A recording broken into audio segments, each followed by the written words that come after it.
खाली पदों को जल्द भरा जाए। सीएम योगी ने साफ तौर से कह दिया है सभी विभाग खाली पदों की लिस्ट भेजें। सीएम योगी ने कहा है सीएम डैशबोर्ड पर योजना का विवरण हो, जब बहुत जरूरी हो तभी बिजली भी काटे, जीएसटी कलेक्शन के लिए लक्ष्य तय हो और टारगेट पूरा होने पर ही होगा प्रमोशन। सीएम योगी ने साफ तौर से निर्देश दे दिए हैं गन्ना किसानों का पूरा बकाया भुगतान हो। सीएम योगी ने यह भी कहा है गन्ना उन्हीं को दें जिनका भुगतान रिकॉर्ड अच्छा है। अवैध शराब पर कार्रवाई जारी रखें। हर जिले में महिला संरक्षण गृह हो और शैक्षणिक कैलेंडर में मौसम का ध्यान रखें। कस्तूरबा बालिका कॉलेज का निरीक्षण करें।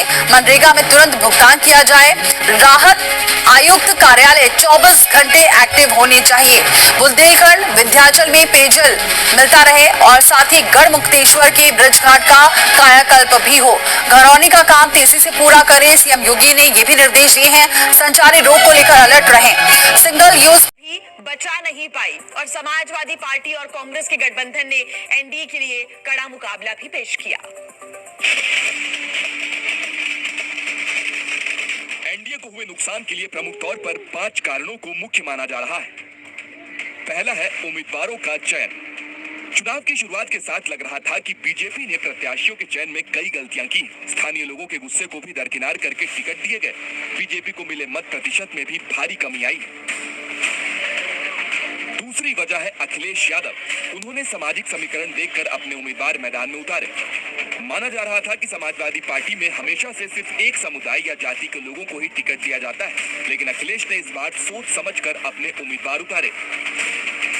तीसरी वजह संविधान बदलने की चर्चा भारी पड़ गई। पीएम मोदी ने जैसे ही 400 पार का नारा दिया, बीजेपी के कुछ नेताओं ने दावा करना शुरू कर दिया कि 500 पार इसलिए चाहिए क्योंकि संविधान बदलना है। कांग्रेस ने इसे आरक्षण से जोड़ दिया।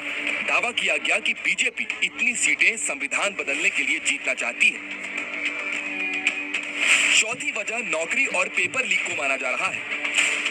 बीजेपी सरकार पर लगातार ये आरोप लगता रहा है कि वो नौकरी नहीं दे पा रहे हैं, पेपर लीक हो जाता है, इसके लिए कोई पुख्ता इंतजाम नहीं किए गए हैं। पांचवी वजह है मायावती के उम्मीदवार, जिन्होंने खेल बिगाड़ दिया। माना जा रहा है कि बीएसपी के उतारे उम्मीदवारों ने अखिलेश और कांग्रेस गठबंधन के लिए फायदे का काम किया है। बीजेपी को इससे काफी नुकसान उठाना पड़ा। इस बीच बीजेपी ने हार की समीक्षा की बात जरूर की है।